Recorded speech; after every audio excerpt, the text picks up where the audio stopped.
Well,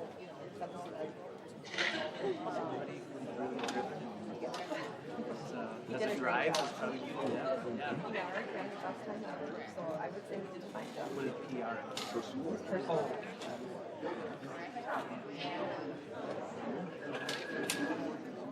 Yeah, stay healthy. You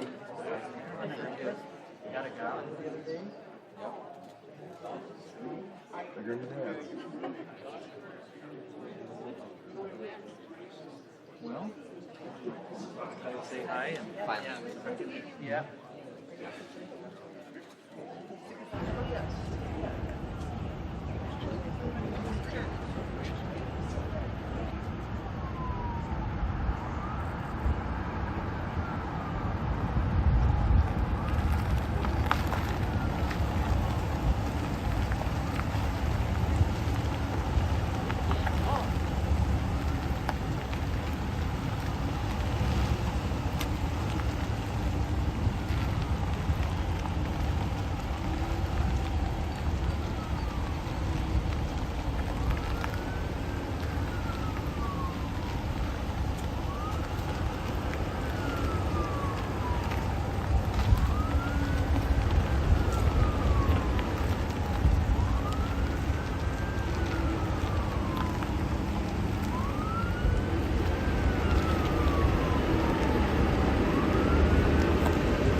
All right.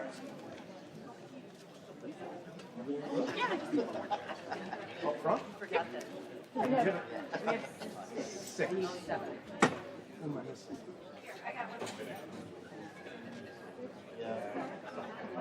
Zayden, I didn't know if Zayden was sitting there. Yep. I just didn't I mean, we think can ask. I didn't think he'd be comfortable. That's why I don't. I can ask him if he would rather not, then.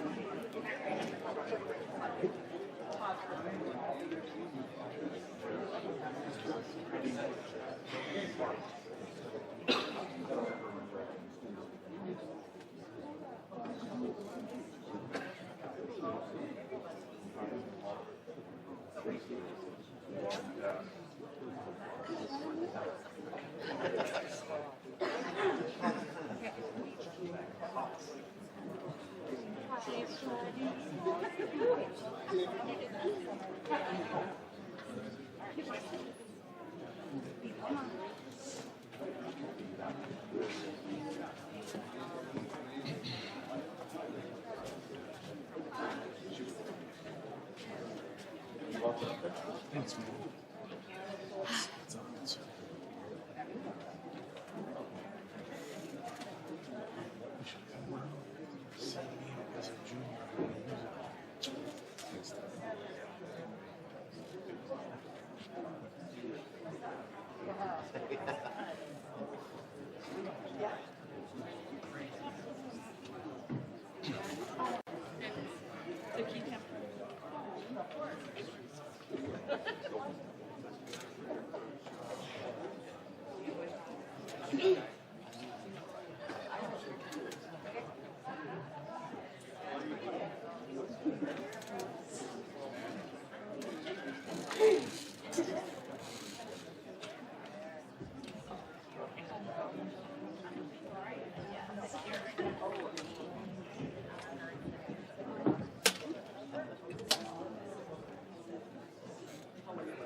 Do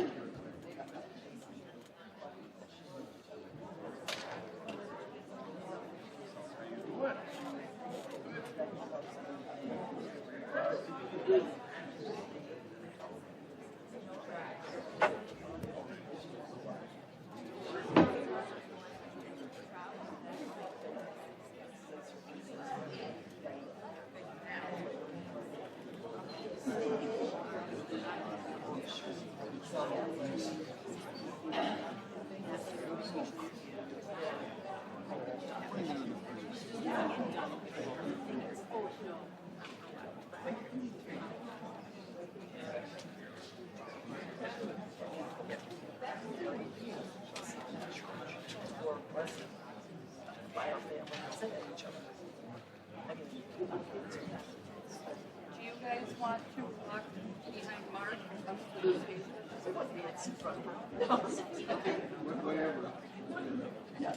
All we need somebody to tell me. Follow Mark.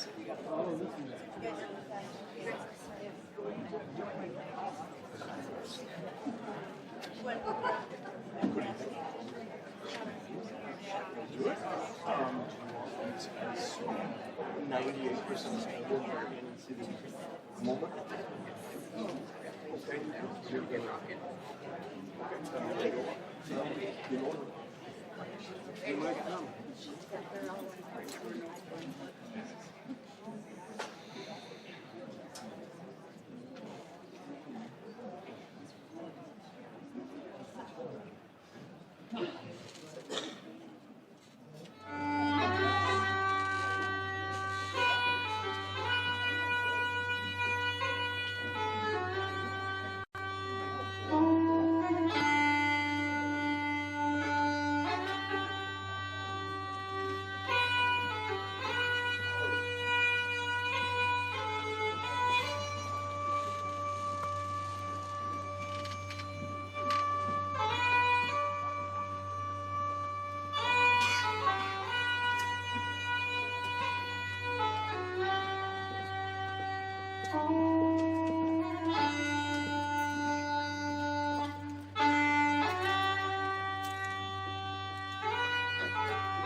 Good evening. Officers and members of the audience, would you please rise for the posting of our nation's colors and remain standing through the national anthem. Okay.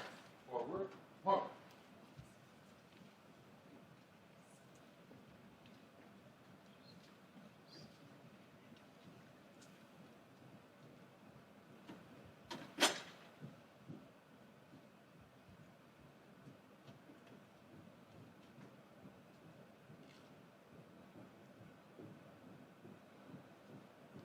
Honor guard. Mark time. Mark. Ready. Halt. Left and feet. Present. Arm. Officers, please hand salute. Civilians, hand over your arms. Pledge allegiance To the flag of the United States of America, and to the republic for which it stands, one nation, under God, indivisible, with liberty and justice for all.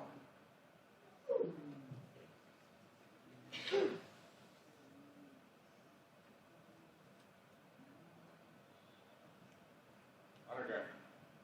Post it up.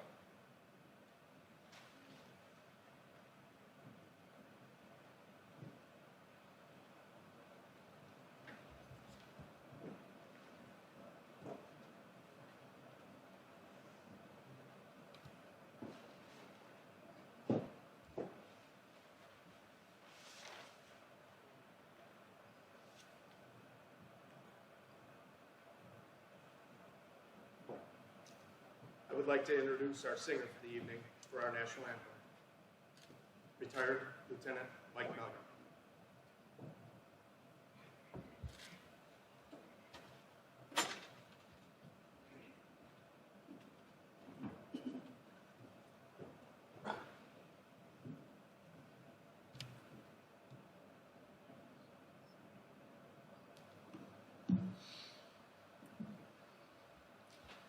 Oh, say, can you see by the dawn's early light what so proudly we hailed at the twilight's last gleaming, whose broad stripes and bright stars through the perilous fight o'er the ramparts we watched were so gallantly streaming, and the rocket's red glare, the bombs bursting in air, gave proof through the night that our flag was still there. Oh, say, does that star-spangled banner yet wave o'er the land of the free and the home of the brave?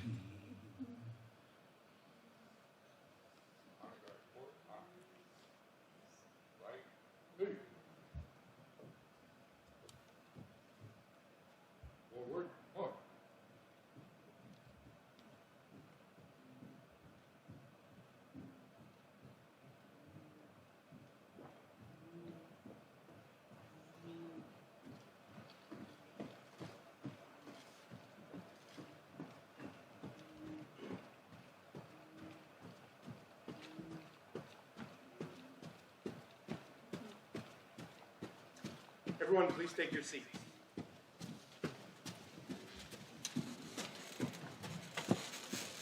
Please welcome Chaplain Lucy Basler for the invitation.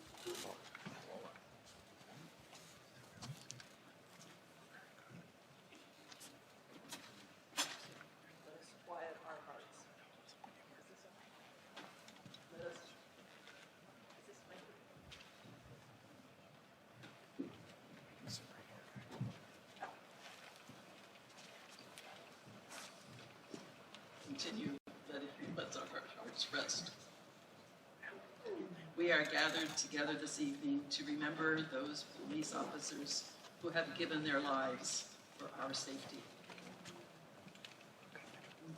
As we give thanks and honor for their sacrifices, let us keep in mind their families and friends who continue to remember them, the absence of their loved ones.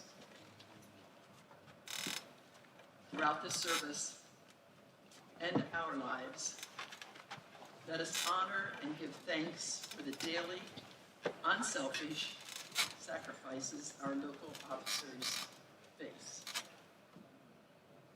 For these things we pray. Amen.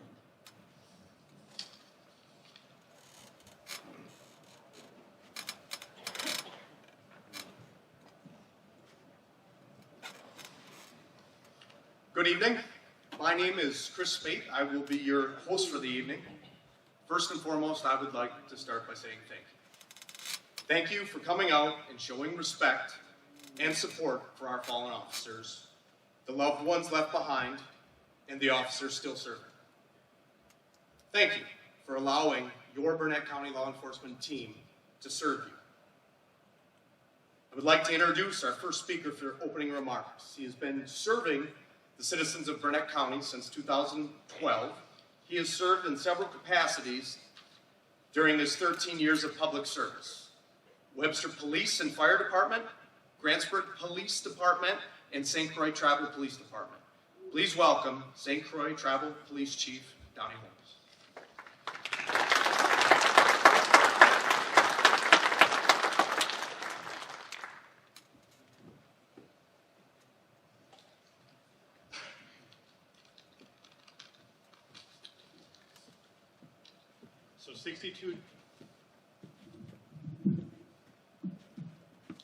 So 62 years ago, on October 1st, 1962, President Kennedy signed into law that May 15th of each year will be known as Peace Officers Memorial Day.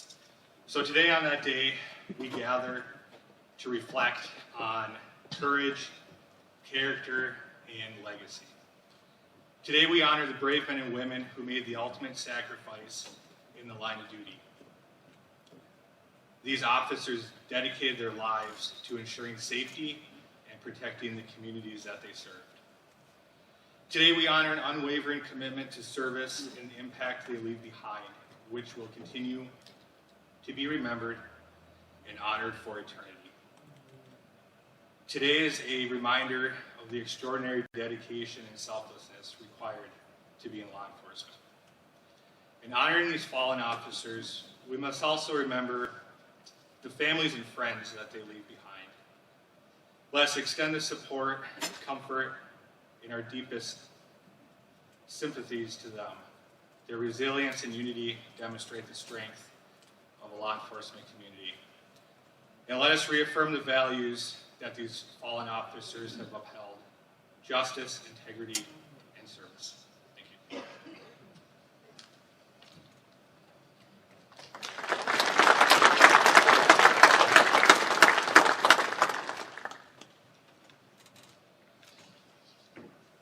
Thank you, Chief Holmes. Master Aiden Paul, would you please bring forward the memorial wreath?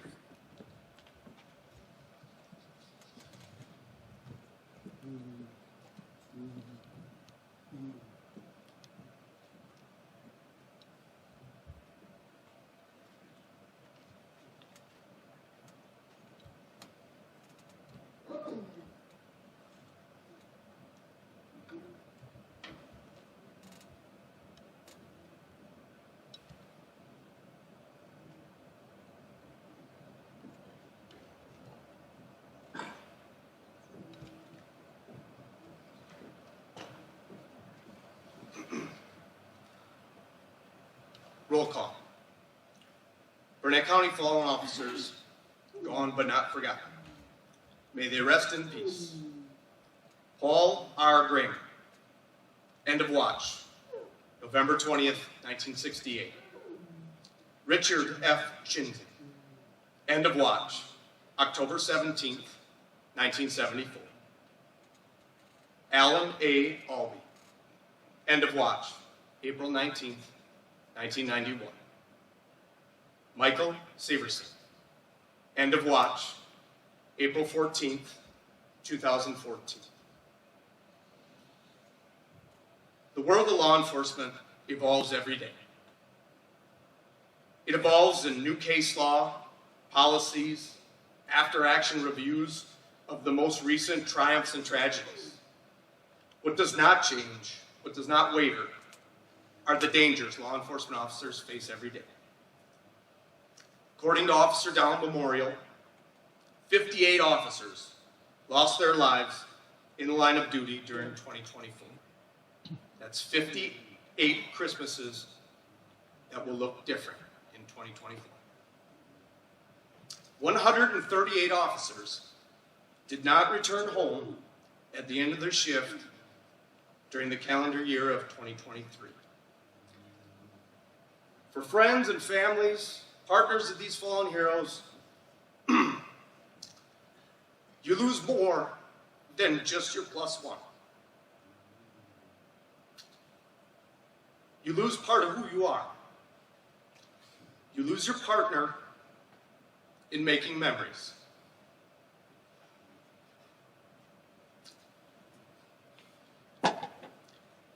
Rest in peace, Conservation Officer Eugene Wing. My partner, end of watch, April 19th, 2019. Excuse me. the statistics I've just spoke of, the day, May 15th, which is designated as Police Officer Memorial Day, will have a whole new meaning for friends and family members of the fallen officers who are now heroes. Friends and family members of these heroes heard the 3 words they never hoped to hear. End of watch. To provide further perspective of what it's like to be a family member of a law enforcement officer, I would like to introduce our student speaker, Master Zayden Wadi.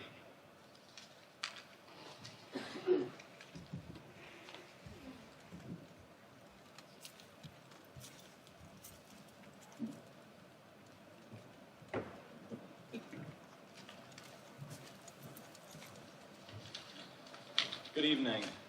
I'm Zayden. I'm going to be talking to you about what it's like to grow up with a family member in law enforcement. Before I get to that, I'd like to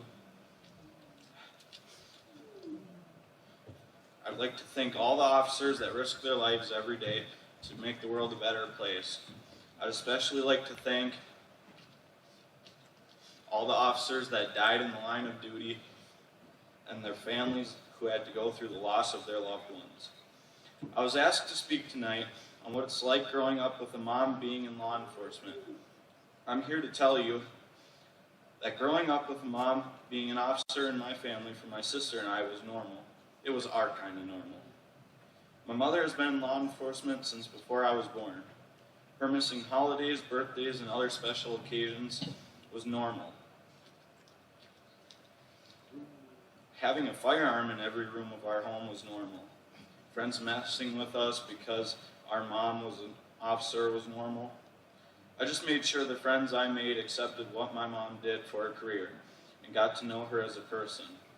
I also learned how to check the parents of my friends on Wisconsin Circuit Court access because I knew my mom would be checking them out if I wanted my friends to come over or I wanted to go to their houses.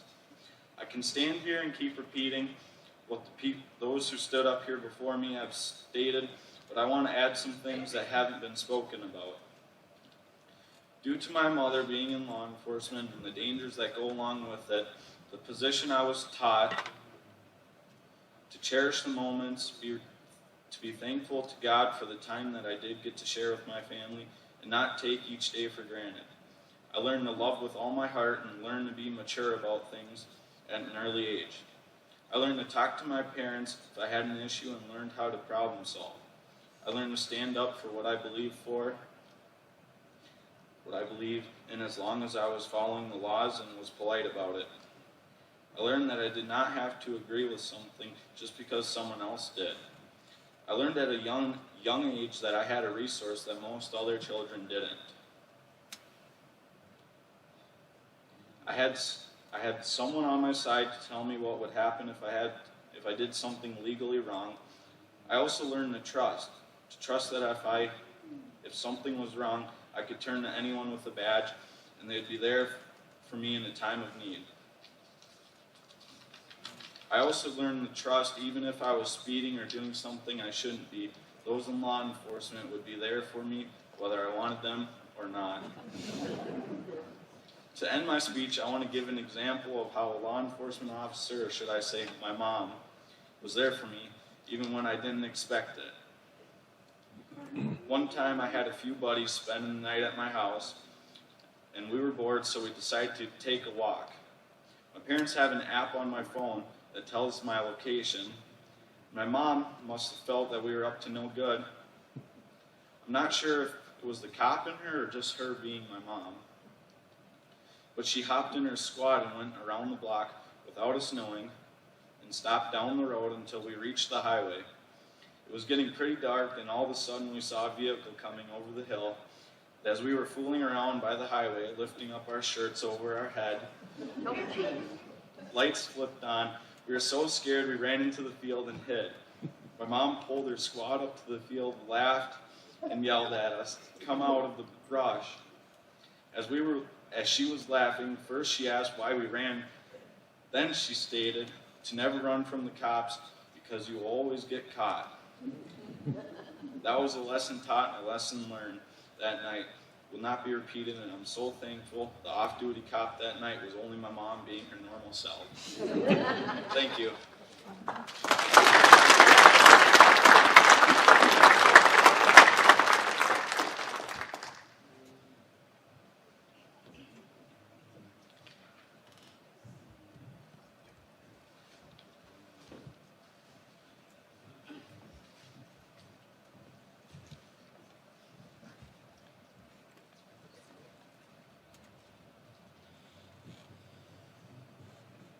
Thank you, Zayden. That was terrific perspective, and your mom knew you were going to be up to no good because that's what us young boys do. We're up to no good. That's just part of the game. I might know something about it. I'd like to introduce Caitlin Robin, who will be singing Officer Down.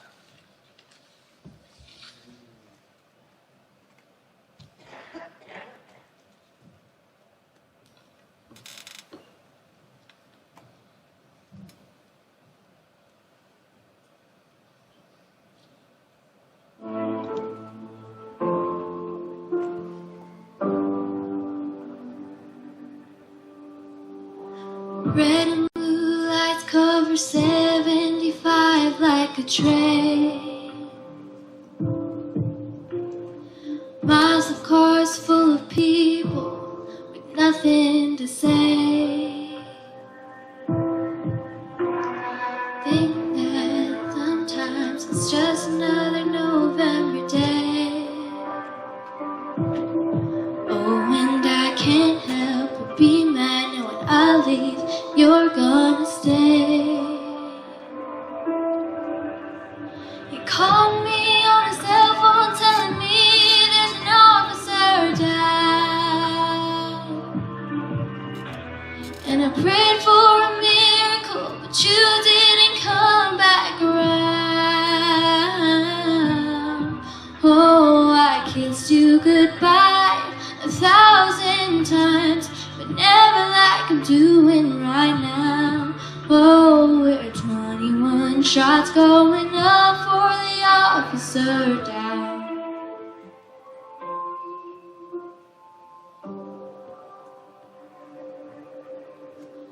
I begged you to throw out that t-shirt that I sleep in now. Badge number 457, it's all over town. People keep asking if there's anything they can do, but no one can give me back you. They call me on a cell phone telling me there's an officer down, and I prayed for a miracle, but you didn't come back around. Oh, I kissed you goodbye 1,000 times, but never like I'm doing right now. Oh, we're 21 shots going up for the officer down. I held on tight when they told me it's time to let go. And I knew that somehow you knew that you weren't alone. They called me on my cell phone, it's my officer down. I talked to you and begged you, but you never come back around. Oh, I kissed you goodbye 1,000 times, but never like I'm doing right now. Oh, we're 21 shots going up. I wish you had more time with us, 'cause 33 years ain't enough for the officer down.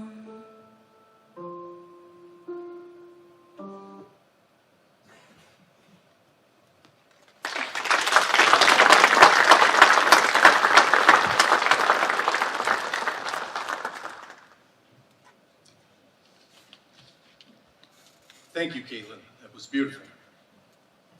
Our keynote speaker will be next.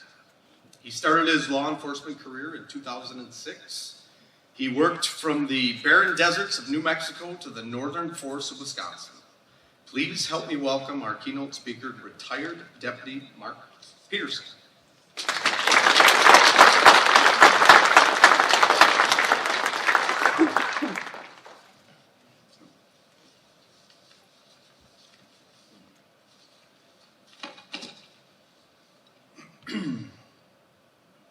For those of you who don't know me, my name is Mark Peterson.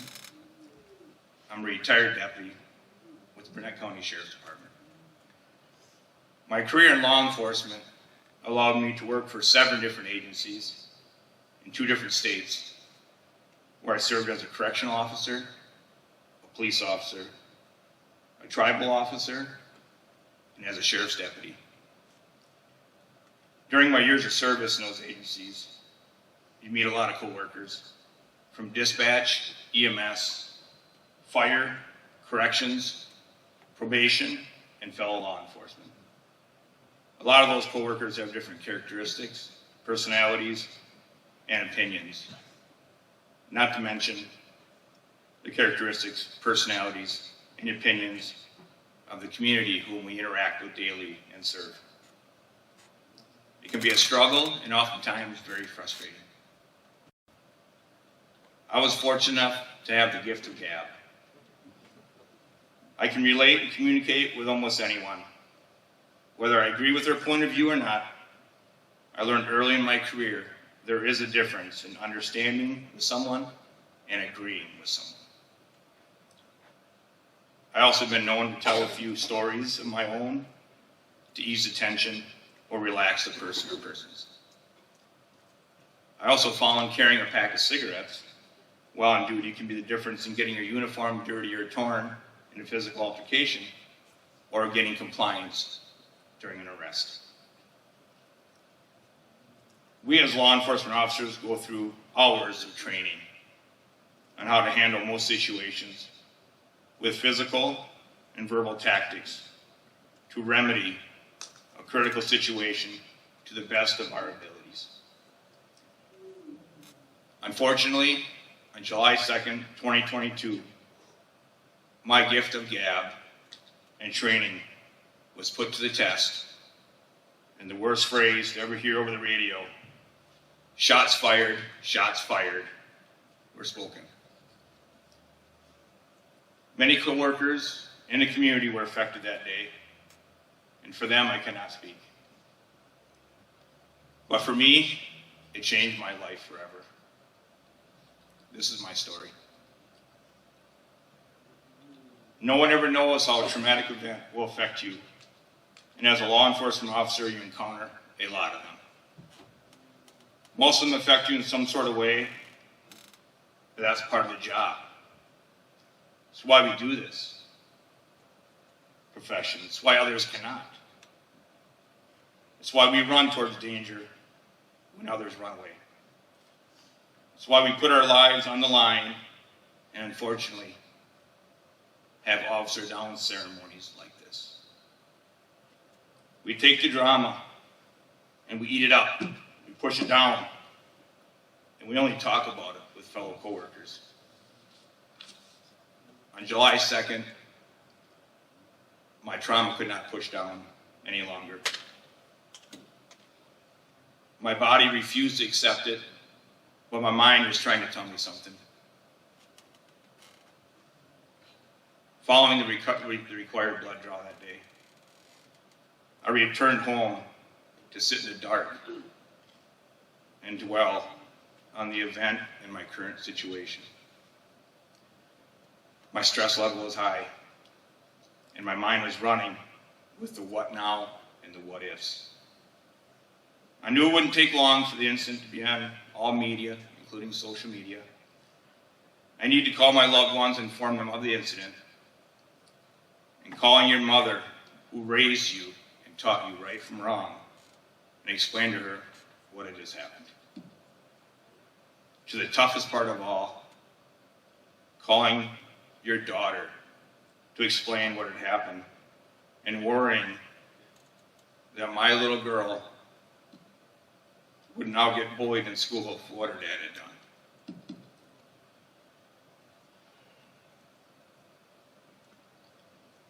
My stress level was high, and my mind was still running with the what ifs and the what now. I was an emotional mess, from anger to remorse, back to anger. What did I do wrong? Did I say the right things? What could I have done better? And did I do the right thing? Then guilt set in. What if I go to jail? What if I get sued? What if I lose my job and my house? What about the department? Did I leave a black eye for the Burnett County Sheriff's Department? Will they be investigated by the DOJ? Will protesters be showing up at the doorsteps with news cameras? And did I let everyone down?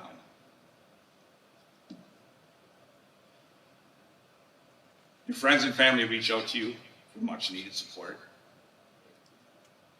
but you still worry and stress about your life, and sleep is minimal. The next few weeks come and go. You're still stressed about the situation. You cannot sleep with your mind not being right, and the nightmares that you never had since you were 5 years old are scaring you and making you not want to sleep. The boogeyman is not real. He is not coming through that door. Or is he? The investigation concludes. The district attorney clears you. Good shoot, good shoot. You did the right thing. Some folks call you a hero. Okay, good news, right?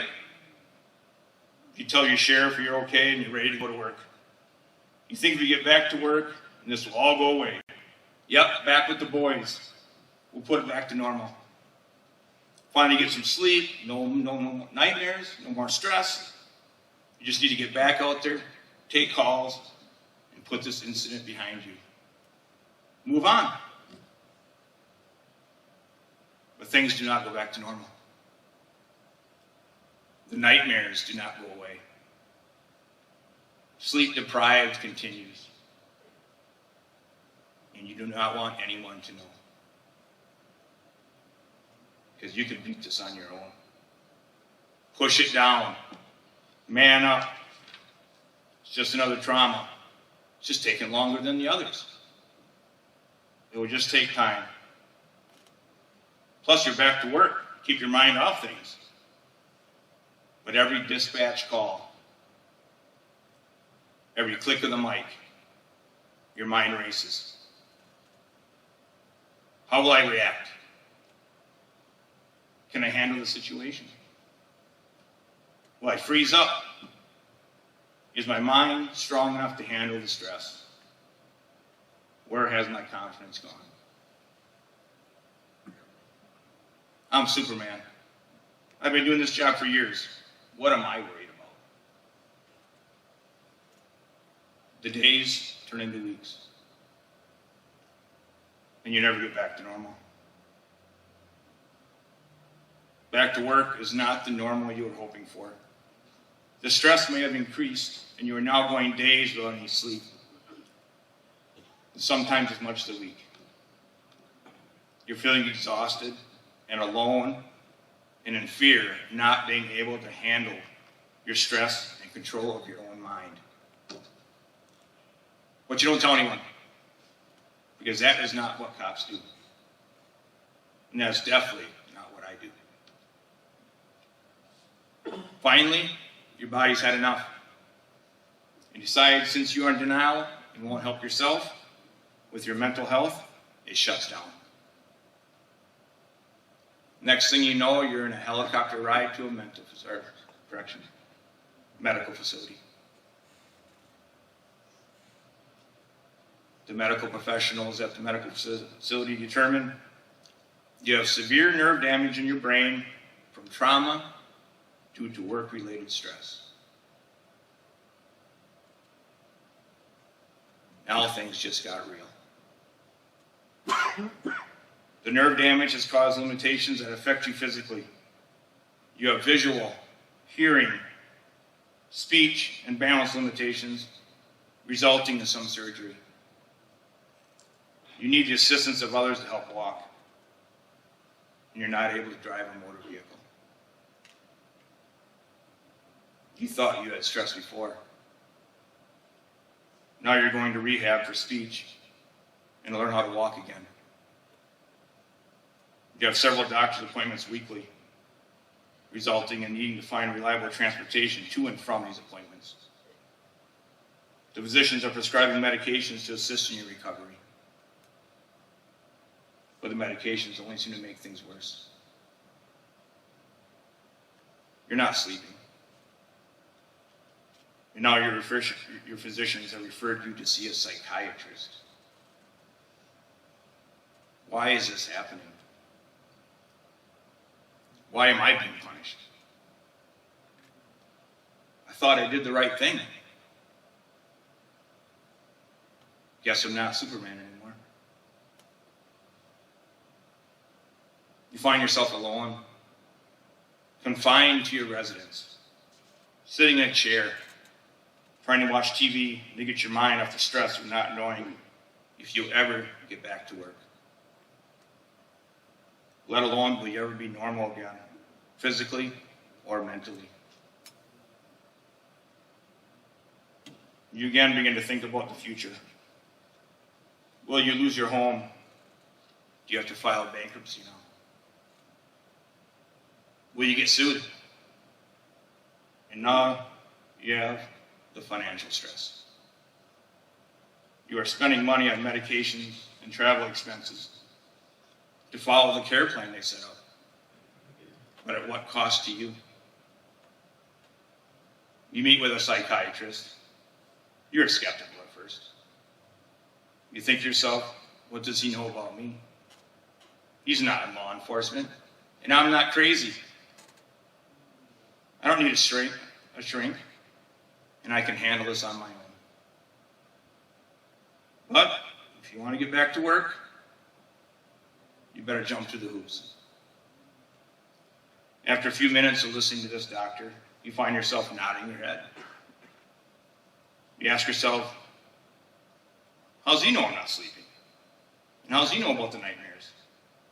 And that I can't control my mind? He informs you that you have a condition called post-traumatic stress disorder, PTSD. Wait a minute. I thought PTSD was for military veterans. He explains to you that as an officer, you can have several traumatic events, and they build up over the years and will affect your mental health. He informs you that PTSD is very common with law enforcement officers, and he has treated several clients who work law enforcement as well as military personnel. The doctor starts talking to you, and he asks you about some of the traumatic events that you encountered while being in law enforcement over the years, which probably 70% of this room is. You inform him of the times like carrying a 13-year-old unconscious female to an ambulance with a needle hanging out of her arm from a drug overdose. Or knocking on a door at 2 a.m. to inform a parent their child is deceased, and hold the parent as they fall into your arms, yelling and crying. Performing CPR on a burn victim while their family is screaming at you to save them. Investigating a traffic crash with deceased minors, similar to your own child's age. Suicides involving a firearm, where you just want to ask yourself, why? Recovering 5 unknown decapitated males from the desert with their hands and feet tied. Yes, monsters are real. Being in a physical life or death altercation with 2 gang members who are not going back to prison. Skating across a blood-soaked kitchen floor, trying to give first aid to a robbery victim who had his throat slashed.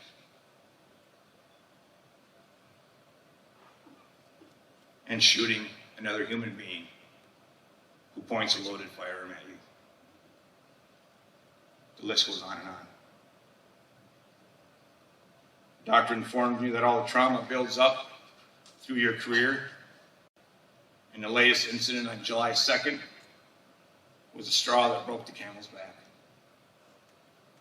Your mind decided enough was enough and shut down. Doctor informed me I have a severe case of PTSD and recommends regular therapy treatments and, of course, medication to help me sleep. Due to the new information and physical condition you are in, you speak to an attorney and you file a workman's compensation claim due to the recommendation of your healthcare professionals. Workman's comp provider denies your claim, saying it wasn't work-related, and denies you having PTSD over an alleged incident. Oh, great. More stress. How's that sleeping going? But I thought I did the right thing. You continue going to the medical appointments and follow the physician's recommendations for treatment and begin to improve enough that your doctor allows you to come back to work light duty. All right, I'm back with the boys. This definitely helped my healing process, being included and treated like an actual sheriff's deputy. Of course, there was some restrictions, like limited bathroom breaks, limited storytelling, and snack breaks at 10 and 2. This allowed me some peace of mind and something to definitely look forward to daily. I continue the light duty in the rehabilitation as well as meeting with your psychiatrist. It does shrink. The medication you prescribe for sleep makes you feel goofy in the head. Goofy in the head. And still doesn't give you the rest your body needs. You're worried the lack of sleep will further damage your body and mind. And now you have bills piling up and bill collectors calling you asking for payments due to the workman's comp denial. Then your physicians inform you, due to your PTSD and permanent physical limitations, they cannot allow you to return to work as a law enforcement officer.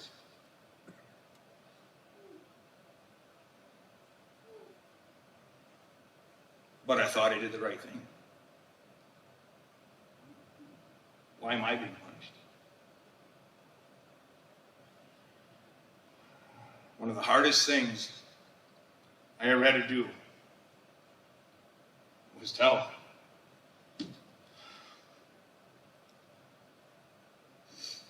Sheriff Finch that I can no longer be in law enforcement, and I had to leave the department. I just can't see that anyway. For me, it was more of a mental letdown. Law enforcement was all I knew for years. And I felt like I was pretty damn good at it. Now what? Retirement? I wasn't sure what to do next.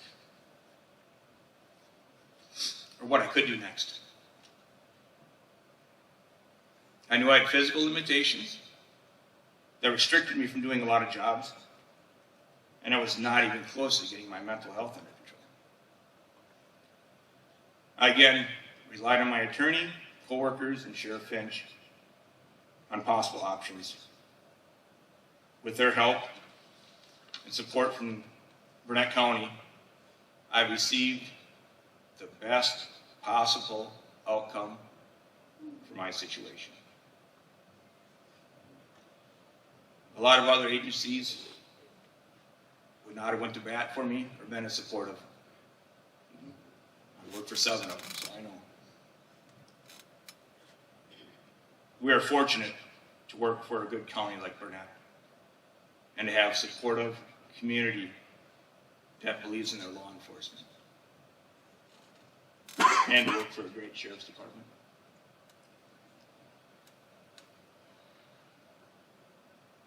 I hope my story helps someone in this room to understand mental health is real, and it can affect you after or during your career in law enforcement. Some folks can handle trauma and stressful situations better than others. I thought I was Superman. But it affects everyone differently. I still haven't completely come to terms that I'm no longer in law enforcement and that my part of life is over. I still try to follow the department's social media. I occasionally make an unsupervised visit at the Sheriff's Department during potlucks. And I still rubberneck anytime I hear sirens. I had a member of the community ask me the other day if I missed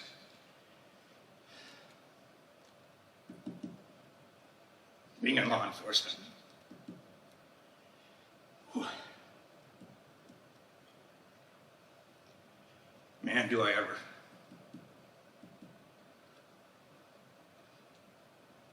I can't read now. I loved being a deputy sheriff. And I hope when others, or members of the community, hear the name Deputy Peterson, they say he was one of the good ones.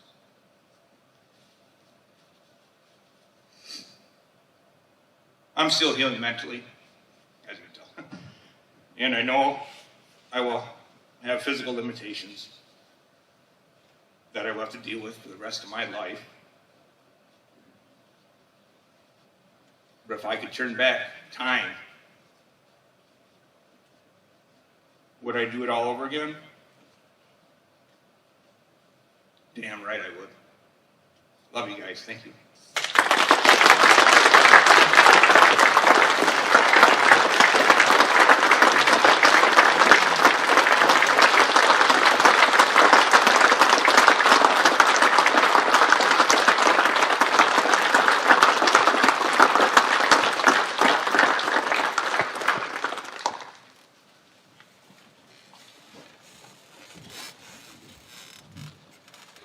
I have never walked in Mark's shoes, but I can tell you the level of bravery it takes to tell a story like that.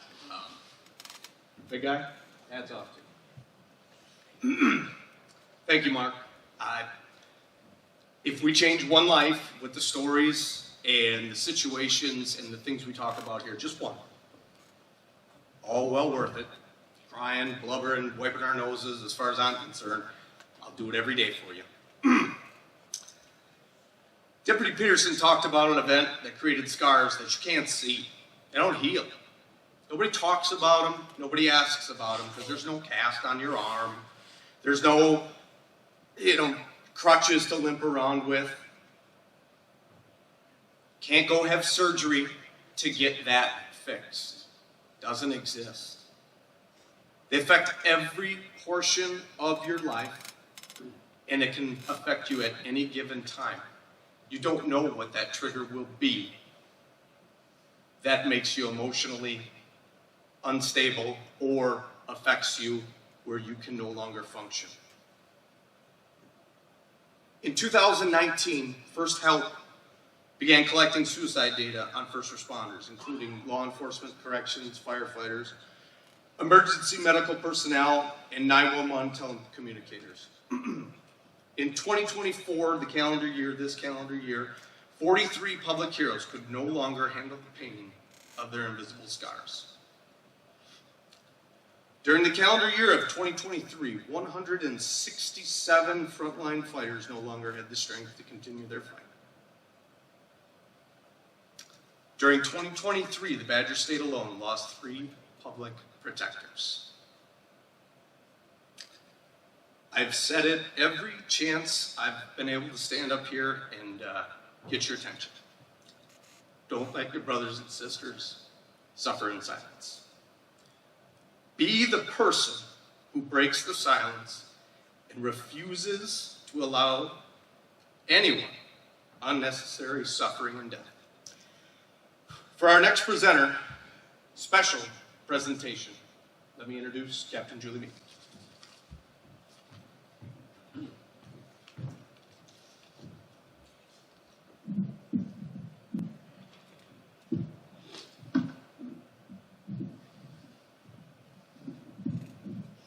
Okay, that's better.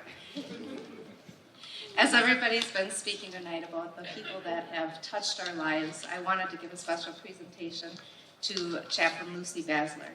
I met Lucy 23 years ago. I was young and dumb, and she was a mentor and a friend to our law enforcement community. Lucy was one of our founding members of the chaplain program back in 2001. She's tutored and mentored a lot of staff that's come through our office. She's gone on ride-alongs with us. I terrified her with my bald tires at one point in her life. But she's been there for all of us and the community. She's been a major part of our hospice program. She has a location called the Sacred Grove for people to come and relax and commune with nature. She's been a big proponent of green funerals and volunteered countless hours just for the community. So, since this will be her last memorial service with us, she's going to be moving out to Pennsylvania. We'd like to present her with a gift certificate.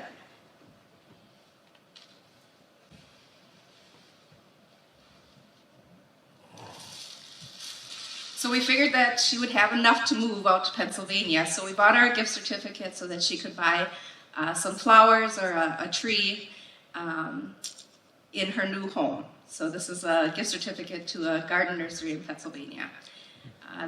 It's to represent the growing in faith and your strength within your new community. So thank you from all of us for everything that you've done.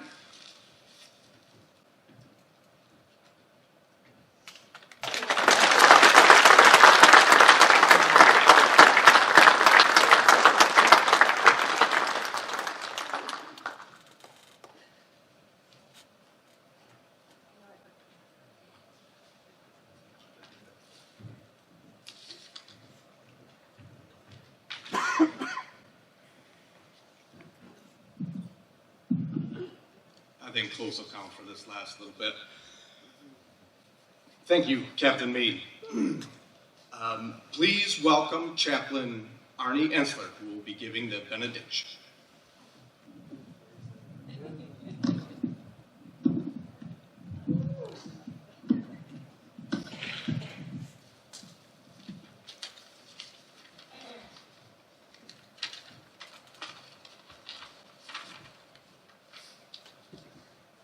For some odd reason, I feel like we've been in church tonight. There's been a particular spirit that's touched us and moved us. The service has ended, but the serving continues. As we leave this place, where we were reminded of respect and honor and remembering the law enforcement community. Particularly, we remember the particular persons whose lives were lost serving us. In this area, their names: Alan Elby, Mike Severson, Richard Shinzing, and Paul Gramer. Let us not forget that they were husbands, and they were fathers, and they were community heroes who served, and whose deaths never allowed them to experience much of what others enjoy. Remember their ultimate sacrifice. Let us say together these words, we remember. Let us also remember those beyond our community, even in the next county and beyond, those distant from us, yet close to our hearts and minds as law enforcement personnel and first responders were endangered and some lost their lives, especially this last year. We remember, and again, more than our words, let us also remember the present-day officers, deputies, police, those called and serve us each day in ways we often take for granted. May they know our support, our gratitude. Let us not forget and let them hear again, as we say again. Let us also be aware and remember the family members who send them off each day, knowing and not knowing, and to wait for their safe return. We remember, and above all and overall, let them and let all of us remember and know the blessing and the presence of Almighty God who protects, guides, provides. May we be filled with and go with the peace that comes from beyond our efforts, surpasses our understanding, and let us trust the Spirit that holds us together as communities, as families, holds us together as individuals with a power and a love that casts out all fear.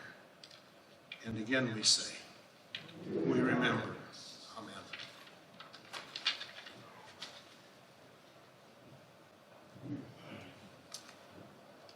Thank you, Chaplain. Our final speaker of the evening has been serving the citizens of Burnett County since March of 1989. It is my pleasure to introduce Sheriff Tracy Finish.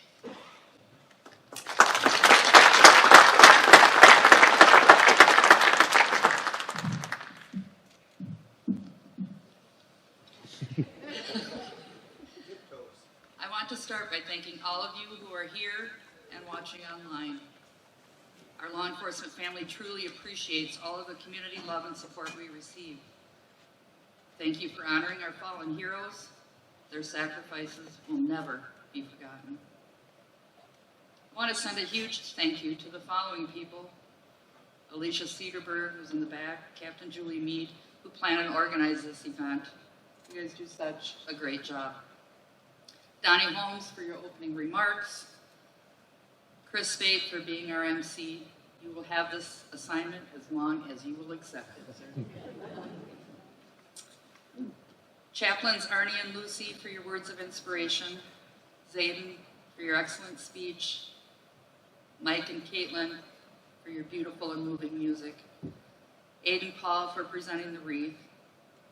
Deputy Kruger and Colton Wiltrout for playing taps, which you will be hearing shortly, and our honor guard. I'm also grateful to the Adventure Church for allowing us to host the event here and providing the technology support, to our Citizens Auxiliary for the refreshments that we hope you'll join us for after the service, and also thank you to the We Are Network for live streaming this event for us. Lucy, thank you for your many dedicated years of service to law enforcement. You have provided comfort to many and impacted us more than you will ever know.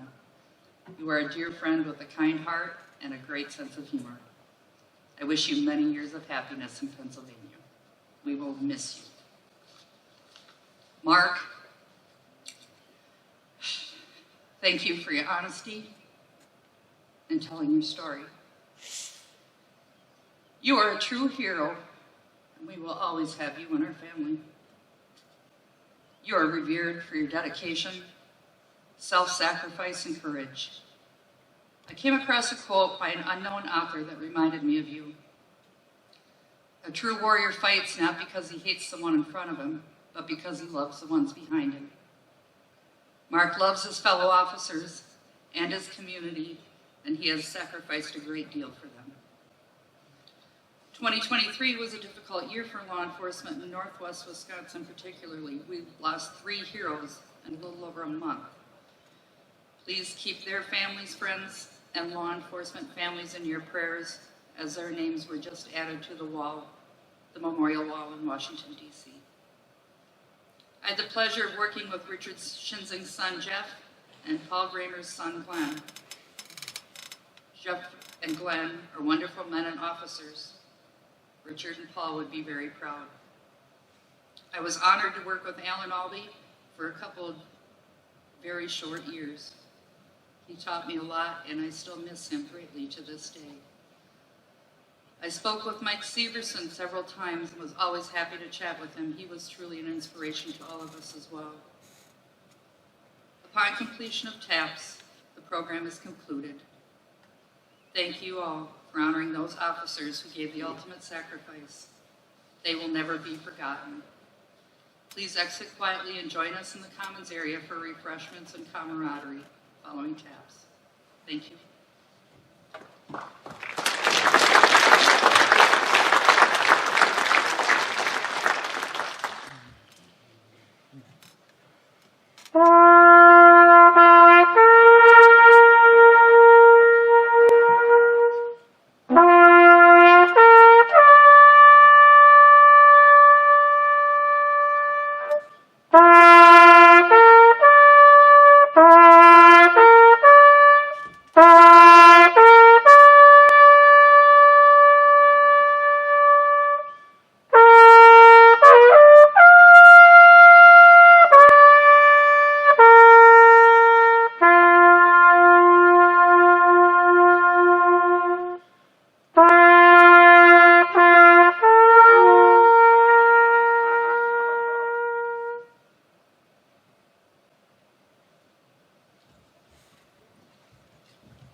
Good morning.